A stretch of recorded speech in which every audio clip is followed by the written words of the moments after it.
Welcome to The Actual Story, the official podcast of the National Agricultural Communicators of Tomorrow. I'm your host, Lydia Hill, and I, along with the rest of the National Officer team, are here to share the voices, ideas, and stories shaping the future of agriculture and communications.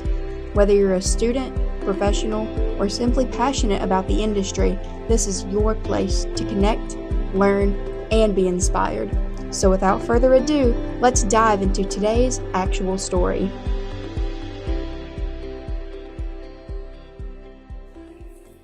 Clay Noel Harper is a co-founder of The Nod, where she serves as creative director, overseeing editorial direction, social media strategy, and visual storytelling across platforms.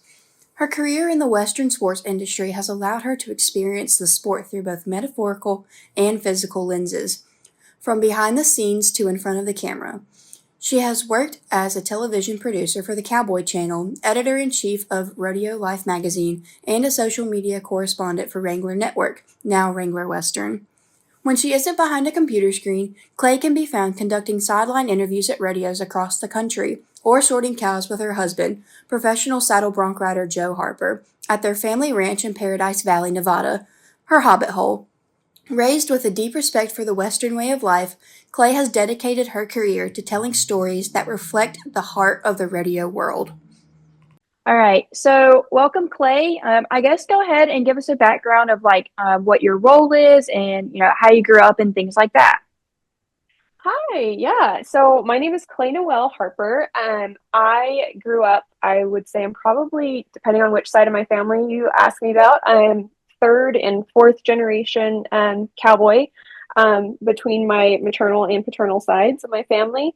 My dad is an NFR bullfighter. Rowdy Berry is his name. And then my mom, Laura Lee, we called her Lady Wrangler back in the 90s and 2000s. She would help coordinate Wrangler endorsees, where they would be when they would be doing autograph signings and different things like that. And then she also worked kind of as like a rodeo queen in the arena, pushing calves in and out and interacting with fans. She had this little bag that, like, kind of a saddle bag that she had filled with candy constantly. So she was always interacting with fans and handing out candy. And so I just grew up kind of watching them just serve in the Western industry. My dad was our Columbia River Circuit president for probably 12 years. I have three brothers. All three of my brothers fought bulls, so I'm the only daughter and the only child to not fight bulls. And I grew up on a ranch up in Kennewick, Washington. We raised Corriini roping steers, and we had about 7,500 acres an hour away from where we lived. So we lived kind of close to town on 80 acres. And then we had another 7,500 acres an hour away. And it was just kind of the best of both worlds, where we were close to town, but not in town. And so I went to a high school of about 2,000 kids, and I was the only one that rodeoed for about 2 or 3 years there at that high school. And so definitely grew up in a kind of modern cowboy way to some degree. Whereas my husband, Joe Harper, who's a professional saddle bronc rider, he was raised in the middle of nowhere, Paradise Valley, Nevada, which he was 40 minutes, maybe even more like an hour and a half away from Paradise Valley, which Paradise Valley is the home of, or was the home of, the Marvel brothers. So world-renowned saddle bronc riders, Joe Marvel, Matt Marvel, or Mike Marvel.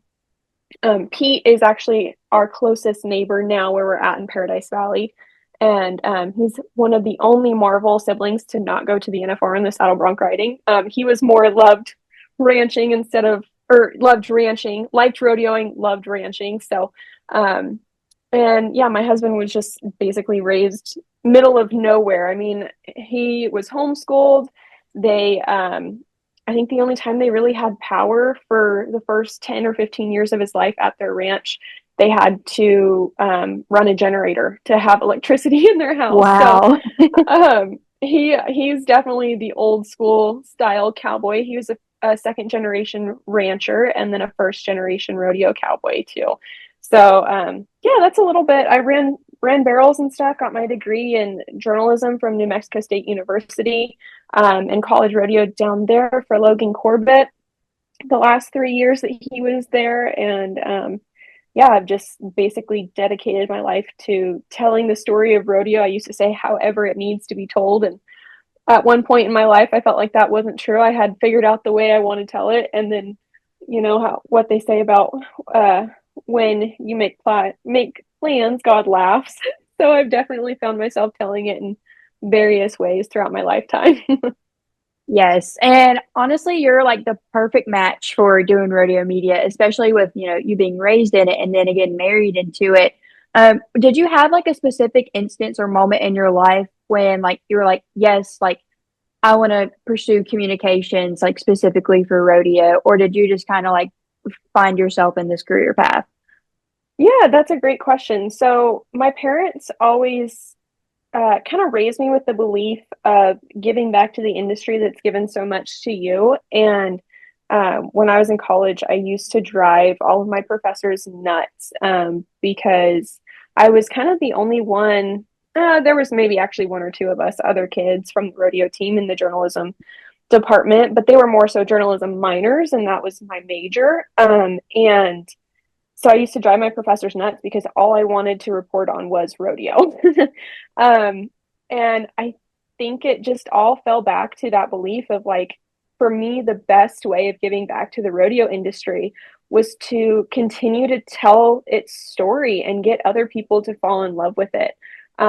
Because ultimately, the more people that are behind something, the stronger foundation it has, and the more it helps its longevity. And what I find so interesting and what I love so dearly about our industry is that the foundation of it is faith, family, and freedom. And I believe in today's day and age, there's so many people searching for something in this world.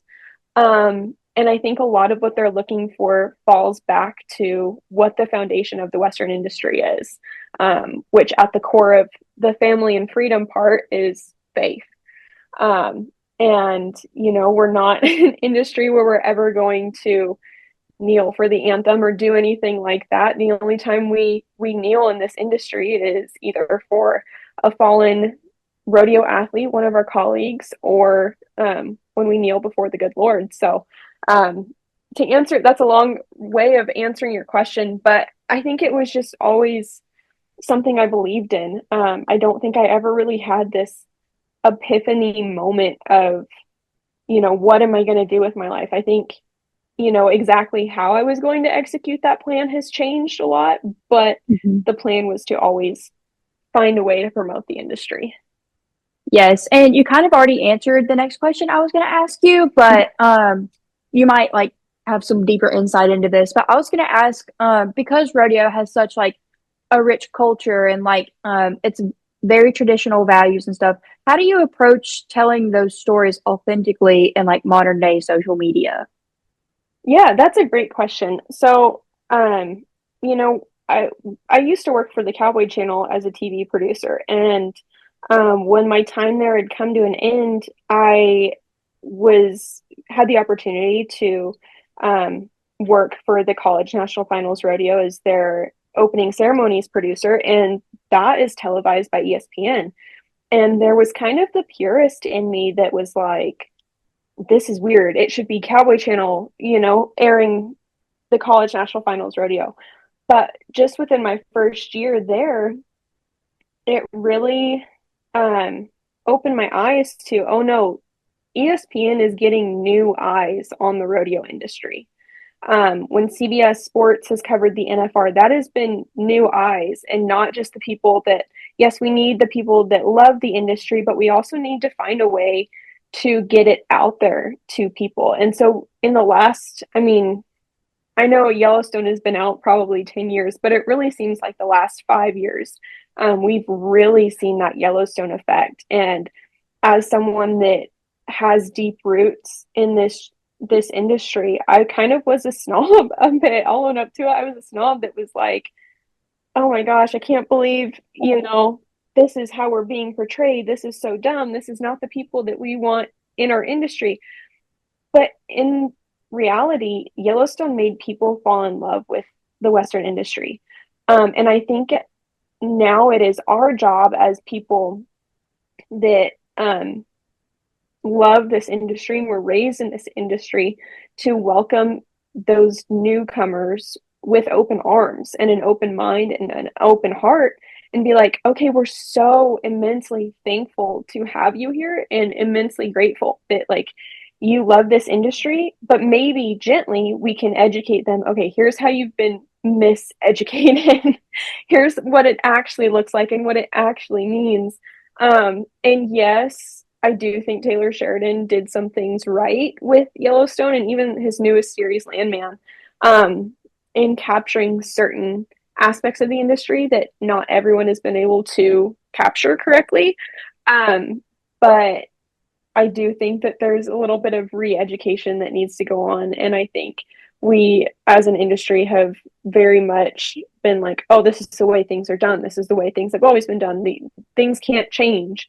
If it's not broke, don't fix it. But our world is moving so fast around us that we as an industry are either going to have to hurry up and meet it, or we're going to die and fade along the way and just be a piece of the past, which is what I'm personally would like not to happen. Yes, and I think that's a constant battle that we like either in agriculture or rodeo or any of anything that falls under that big umbrella. We are constantly fighting to like, advocate for ourselves and like show people that, we are a good industry. And like you said, Yellowstone definitely did do an amazing job at least making people curious, even if they may have had like some bad opinions about the industry or the Western lifestyle in the first place. It at least made them curious. It kind of cracked open that door for us to barge in and like show them how the lifestyle really is. And I think like the power of perspective is really important in this too, because like you said, a lot of people who grew up, on a ranch or a farm, you know, very like, if it ain't broke, don't fix it, or like they don't understand how we live. And I think that's why ag communications is such a big thing these days, because a lot of the older, more traditional farmers don't know how to tell their story. So we're Mm-hmm. having to translate their story um, into something that like an everyday consumer is going to want to hear, can understand.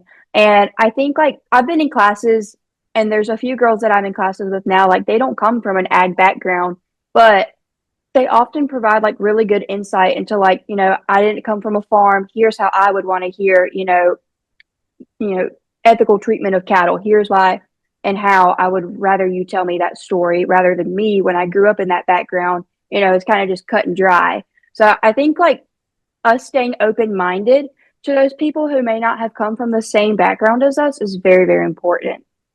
Mm-hmm. Oh yeah, 110%. And I think and I was just talking with Jansen too, or excuse me, Jansen Jackson about this at the NFR this year, and it's so interesting to see how, from a marketing standpoint, how simple a change of phrase can make a difference in the way that people view things. And some of our friends do more so. They raise beef cows as well, but they go directly to consumers with it. And we're more of a cow calf operation here where we're at in Nevada. And they said when they're marketing their beef cattle, they pretty much say, oh no, we don't kill. They're not going to be killed. They're going to be euthanized before, or they're going to be harvested before they're, cut up and all. And I was like, Yeah. oh, that's so, as someone raised in the industry, that seems so silly because I'm so blunt and open and honest. Like I was the weird kid in second grade that brought a cow eyeball to school for show and tell because I found it so fascinating. And like it, and so I'm just like, no, this is how it is. But it was just so interesting to hear that that simple phrase made a whole difference for them in the way that they marketed their product. And they were up in more kind of northern central Oregon area, but it was just, yeah, it's crazy how much of a difference just simple reframing of our minds can make for the industry. Oh, most definitely. And it's so funny that you bring up like show and tell, because I remember being in kindergarten and like sitting at breakfast in the cafeteria, and like we'd be eating sausage or something, and I'd turn around and I'd be like, "Hey, did you know this came from a pig?" And then everybody would think I was weird. Um, but I think it's really funny how like kids who are raised on a farm or a ranch, like that's just instilled in them. And I also think like one word can change how somebody takes like a whole phrase. That's a big thing in labeling, like food labeling right now. Um, Hmm. and you know, especially with like the whole poultry and like hormones and stuff like that, um, people can easily be misled by that and pay a high price for something they really don't even need to pay for. So I know we're battling that right now as well. Um, so I'm curious to know, I've had the chance to work with you at the College National Finals Rodeo, and that was probably one of the best experiences of my life, and I absolutely loved it. But outside of that, like what does a typical week look like for you working? Oh gosh. So um it really varies week to week and depending on the season for me. Um like right now, so my husband, like I said, is a professional saddle bronc rider. And I recently went into business with him, and then one of my dear friends that I met through the college rodeo program at New Mexico State University, Mackenzie Frizzell. She was also one of my bridesmaids in my wedding and stuff, and she also college rodeoed for CJ Aragorn down there in Alpine, Texas, too. And anyway, so before we got together and started our new company, The Nod, which is a social media Western sports news company, which that just launched last week. But before that, I was editor in chief of Rodeo Life magazine for over a year. And I was with them for about a year and a half. And so I'm going through a season where my day to day is changing quite a bit. My week to week is changing quite a bit. But I mean, right now in Nevada, we haven't really had as much snow as we normally get. We're very much northern Nevada. So usually we're out, we're kind of hiding from the snow this time of year, but this year we're really not. And so it's usually get up, feed cows, and then I'm usually working on my computer a bit. I might get a workout in, might go exercise horses. I get really bored with like the same thing every single day. I always like new projects that play with different parts of my brain. And I think one thing as I've gotten older, I just turned 27. But one thing that I've found really interesting is the way that women's hormones work, like our cycles and stuff, our 28 to 32 or 34-day cycles. And so I've really been trying to rearrange how I work and the way I work and kind of like almost give that a life hack of like, okay, I know during my follicular and ovulatory phases, I'm going to be super creative, super go getter. So I'm going to go do all of these like hard working type projects. Versus my luteal and menstrual phases, I'm going to be tired. I'm not going to be as creative. So I'm going to sit down and do the easier projects of sorting through content, labeling content, that kind of stuff that like I can have the TV on in the background and binge watch, whatever show at that point and organize things or answer emails or, do that more like easier on your mind, but more lengthy kind of projects. So it really changes day to day, like I said, or week to week, on what it looks like. And obviously, being in the rodeo world, like we go through seasons where we're super busy and seasons where we're not. So right now, for my sideline business, this is my off season. My 2026 season for that probably won't kick off until probably May. And then I'll be super busy through the summer and through probably September or October doing that. And my husband will be off rodeoing and we'll be sprinkling ranching in the middle there a lot more. So yeah, it changes a lot. There's not like a Yes. simple formula that I have. Yeah. And I think a lot of people are kind of wired like that. I'm wired very similarly. And like I joke to people all the time. I was even talking to my coworkers today about like some stuff I have going on here in the upcoming months. And they're like, I don't know. Like I get tired just from like listening to all the stuff you have planned. But I'm the type of person I thrive in the chaos. And I don't know what to do with myself if I just have to like sit down and do the same task every single day. So I think it's really a blessing that you're able to do that. And also, I really love how you're starting to like plan what you're doing ish around like your different phases throughout the month. I wish classes worked like that because Yeah. that would be amazing. Um, but I think like especially as women, we really do have to pay attention to like our bodies. Wow, this is a health podcast now. We really I do can have to turn it into pay one. we really do have to pay attention to like, you know, our bodies and like they really do speak to us and what we need. And I've started discovering that as well. One of my good friends, she kind of believes in the holistic practices and stuff like that, and like taking things very naturally. And I started taking her up on some advice, and like it's made me so much happier. Like I'm not miserable. So yeah, didn't expect we were going to go down this rabbit hole, but I'm for it. Yeah, that's been one of those things, especially after getting married. I was like, I've always eaten healthy. Like even growing up, we didn't have a whole lot of junk food or anything like that. We weren't necessarily like the granola family by any means, but a lot of my friends when I hit college called me the like hippie child because everything my horses ate was always like way less chemical based. So I used, and I still do to this day, equine natural care is what it's called. And it's all plant-based or based supplements. We've done PEMF treatments. I grew up going to a neurological emotional testing, so an NET chiropractor. So what they do is they focus on how your body's connected mentally, physically, and emotionally. So I might have this ache in my shoulder, or I might notice I'm clenching my jaw a lot. And I can go in and be like, hey, as someone that was raised in that world, be like, hey, I'm noticed I'm doing this a lot. I can't figure out why, what the emotional trigger is, what emotion I'm holding. Can you help me work through it and figure it out so that I quit grinding my teeth or whatever?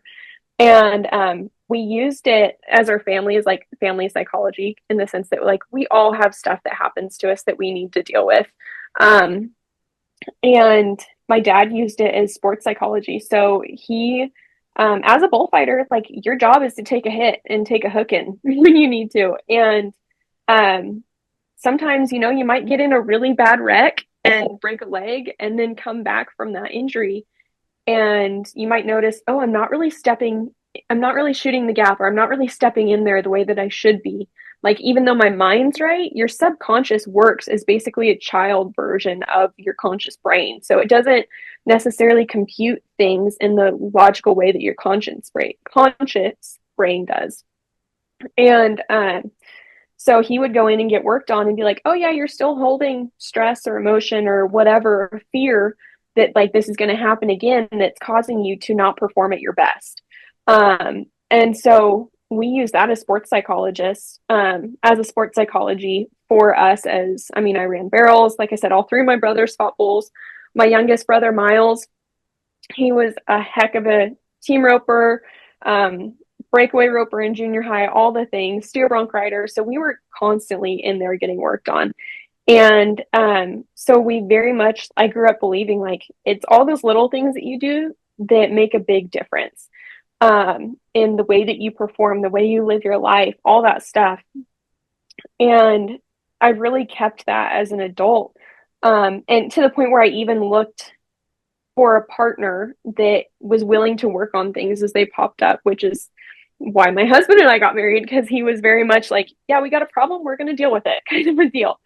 And so that kind of just all ebbed and flowed throughout my life as far as taking care of my body, eating whole foods and different things like that. And I think as we get older, our bodies change. Like one thing, which you told me this is a podcast for college kids. So college girls specifically, I want you to listen to this. Your bodies are going to change so much. You pretty much go through like a second puberty in your kind of early mid-ish 20s. Where like you might gain weight that you just can't get rid of. No matter how healthy you're eating, no matter how much you work out, you just can't really seem to get rid of it. And I've had a lot of young women come up to me that are in that college age saying, man, I just can't get rid of it. And I'm like, hey, no one told me this when I was your age, but that is normal. Nothing's wrong with you. that is normal. Your body is changing again. And to not have anyone tell me that and then experience that, I didn't want anyone else to have to go through that. So then that kind of led me down the rabbit hole of like, okay, so what else do I not know about? I mean, I took health class in high school and all that stuff, but like they don't really dive into ways to really work with the way that your body works. And like, even if you look at a normal corporate day, it's based off a man's 24-hour hormone cycle, whereas a woman's hormone cycle is 28 to 32 days. And so I'm like, it's just all fascinated me with the foods we eat, and what foods to eat at what phase in your cycle. The other thing too is just like finding little things that help. Like I've been really into like adrenal mocktails, which for me is just half orange juice, half coconut water, and like a good clean salt. So either a Redmond sea salt or a Celtic sea salt, and just sprinkling a little bit of that in there. That helps your adrenal glands, which helps your energy. It helps you balance stress and work through stress and all that stuff.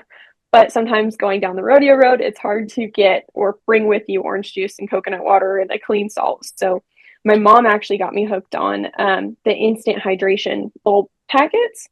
So like Liquid IV has so much sugar in it, but these instant hydration are just sea salt, magnesium, potassium, no added sugar. They don't taste like stevia because I don't like the taste of stevia. And they're flavorful, but not sugary sweet. But the magnesium and the potassium in that, like as a woman in your luteal and menstrual phases, helps so immensely much that like that has been a huge thing. Just for me in like the last, I'd say 6 months, being like, oh, this works. This isn't really marketed for this, but it works. And it's something that people should be talking about, especially in an industry where, we do like, whether you're the Western industry, whether you're ranching and consider yourself ag, or a rancher that doesn't consider yourself under the ag, there's always the whole different rancher, farmer, all that stuff. We all are focused on what we're consuming in one way or another. And I think that that's just one little tiny part of it. Not that that was just a whole rant about everything. And I think it's really interesting because, like, I remember when I was in middle school, and like, started talking about college and stuff like that, and like freshman year of high school, my parents would be like, "You got to watch out, you'll get the freshman 15."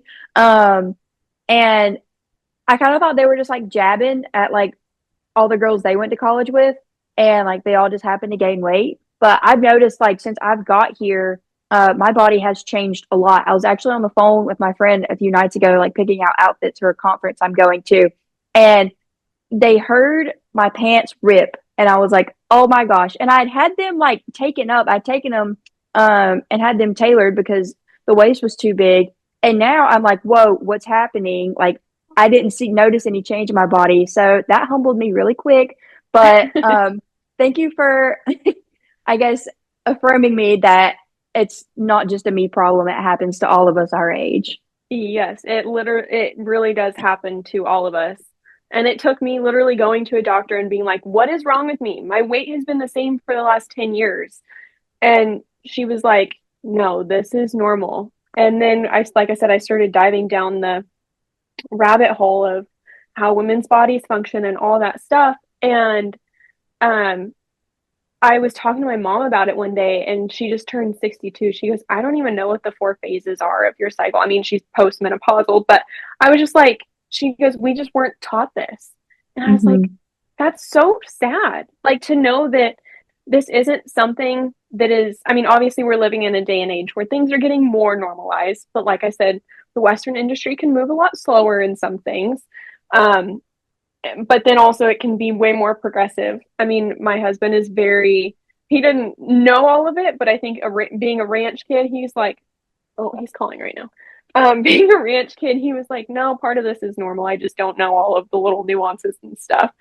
And yeah, so for any young woman out there being like, I can't fit into a whatever size I used to fit into, that is normal. you're going to have to just kind of put your pride aside and be like, okay, I got to size up on my next pair of Kimes Ranch jeans or Wranglers or whatever you're buying out there, and just be like, this is meant to happen. Our bodies are meant to change. Yes. And I do want to circle back. Like you said, you looked for a partner who would be willing to change things and work on things, and be really adaptable to the kind of mindset that you have. I think a lot of us single college girls like looking for like a partner that's like that. How, first of all, did you like find him on Amazon or something? And second of all, how is that like, since you guys just started a business together, how are you guys able to balance like work and family life? Yeah, both really great questions. If there was ever a deal for Amazon husbands, I think, well, actually, never mind. Those were called mail order brides back in the day, but um, I don't know. Is that a thing, Amazon today, to be able to do that? Maybe. We don't know. Temu? Who knows? Anyways, um, it, I grew up with Disney princess movies. I wanted to be in love and married, and if life would have gone the way I wanted to, I would have been married at 20. But thank God, literally thank God, that he had different plans for me. I it we all just kind of have to go through things where we realize what we want and what we don't want. And I always thought I was the person that could learn from other people's mistakes, but then there's just some things that you just have to learn by going out in the world and experiencing yourself.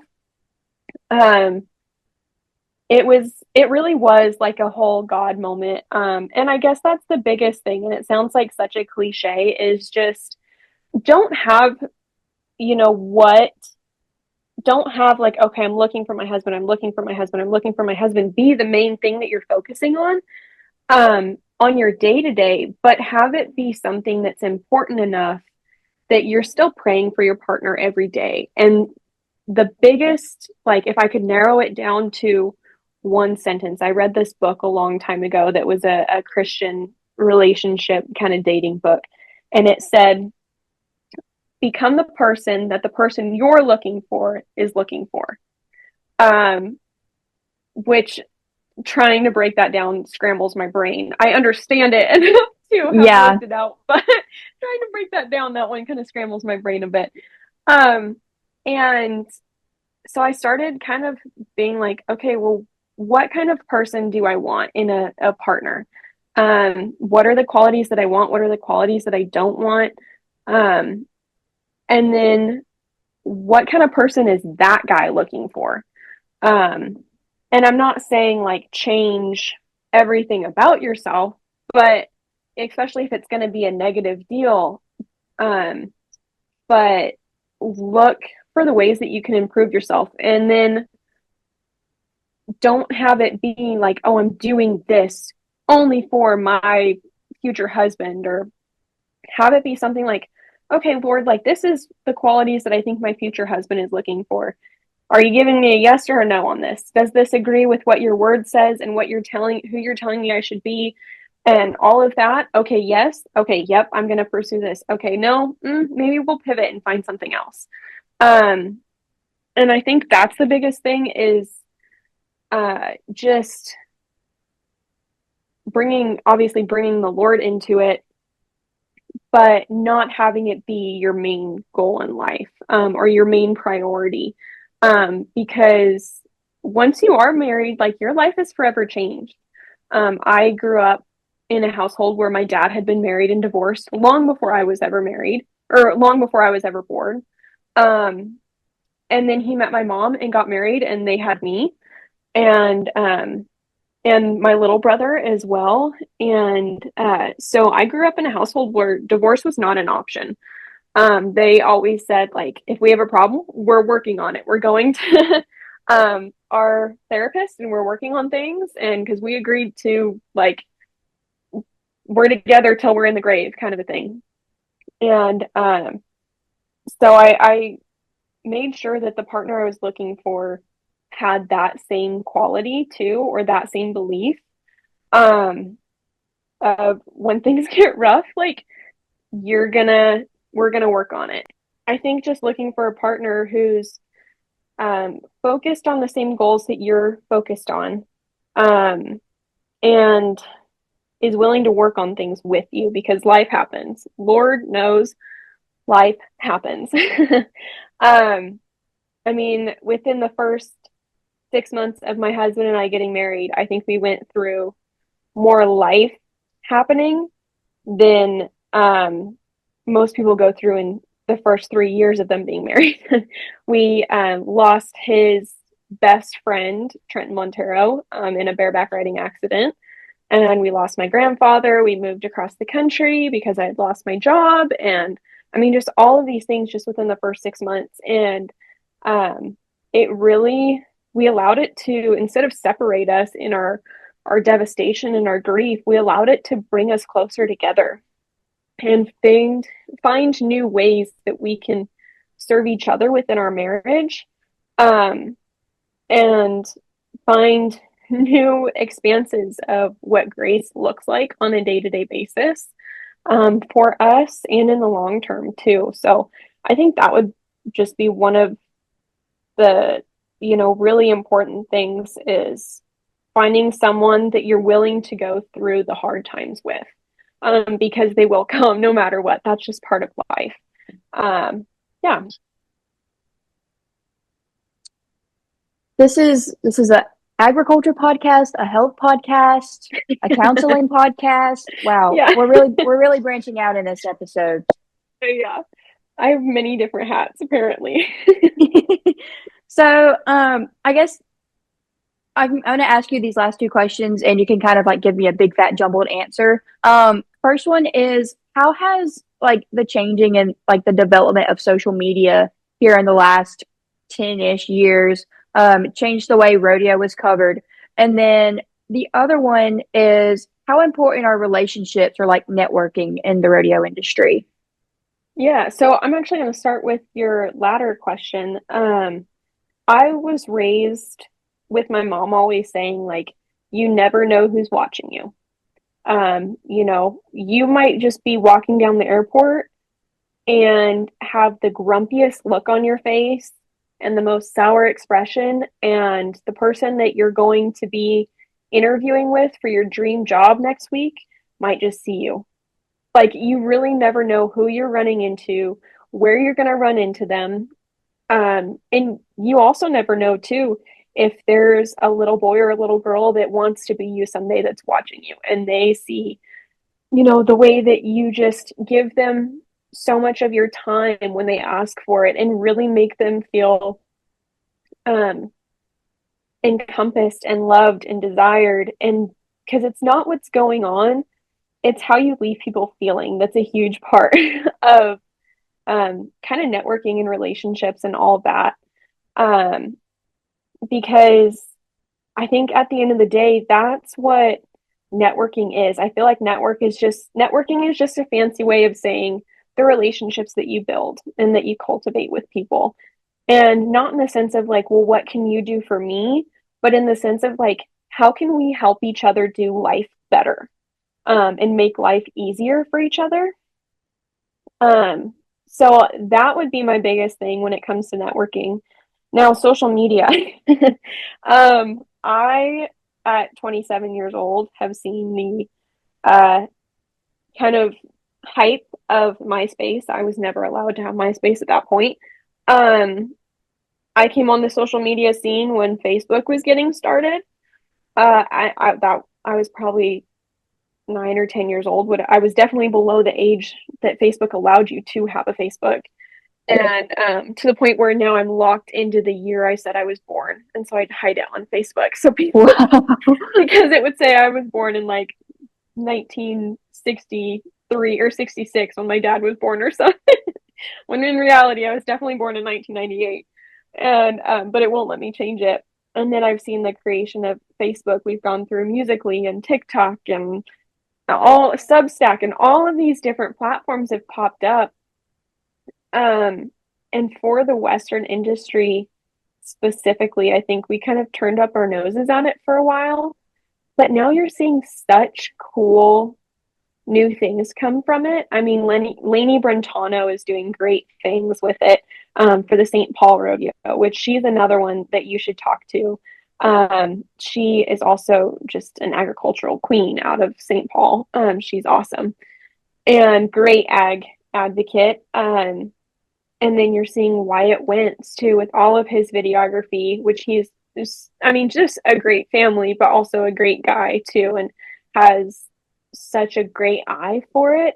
So it's really, I feel like in the Western world, for me, social media has kind of become like a way to see art shine. Like it's almost like a living museum for me, or a living showcase of like new creative ways to promote the industry.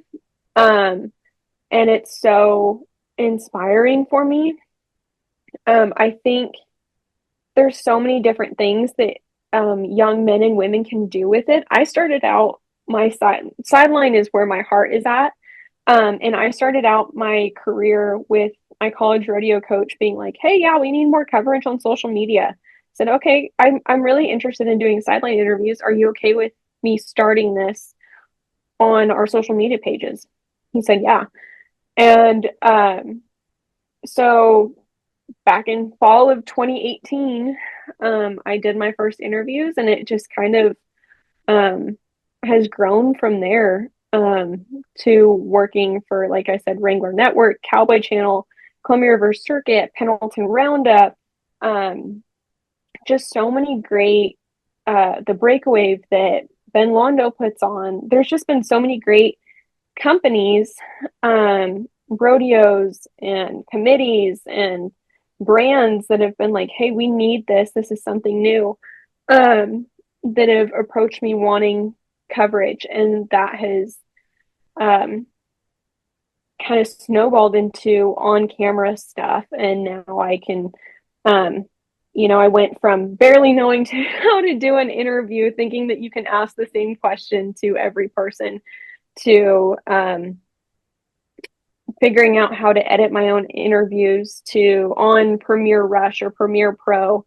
And now we live in an age where it's so interesting with AI, because you have that question of, okay, if you didn't create it from the ground up, is it still authentic? Is it still, true, or is it more AI? Where's that fine line of it?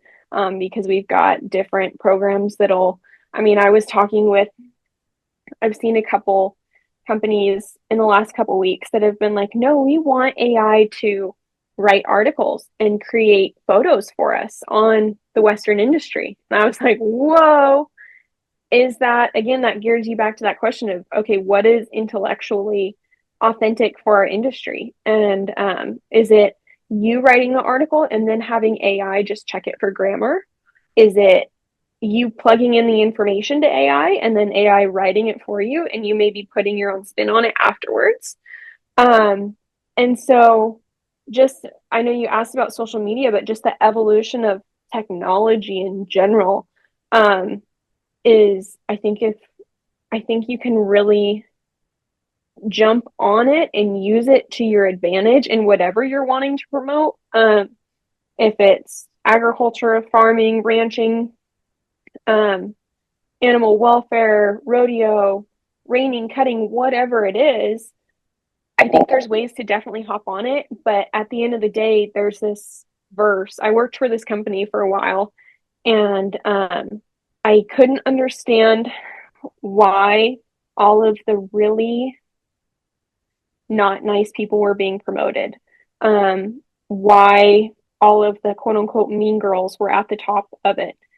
And my father-in-law is a pastor, which we're all partners on our ranch here in Nevada. And he reminded me of the verse in the Bible that talks about when you gain the world, you're going to lose your soul in the process. And I was like, it just blew my mind. I'd heard that and I knew that, but it hadn't dropped the 12 inches to my heart. And I was like, oh, that's what's going on. Oh, maybe I was falling into that a little bit. I don't think I want to live my life like that. It's not worth it. And so I think no matter what you do, you have to make sure that it aligns back with where the foundation of your morals comes from, which for me comes from the Bible and the good Lord above. And I think as long as you're staying authentic to that, then you can go out and do your work the way that, to the best of your ability to some degree.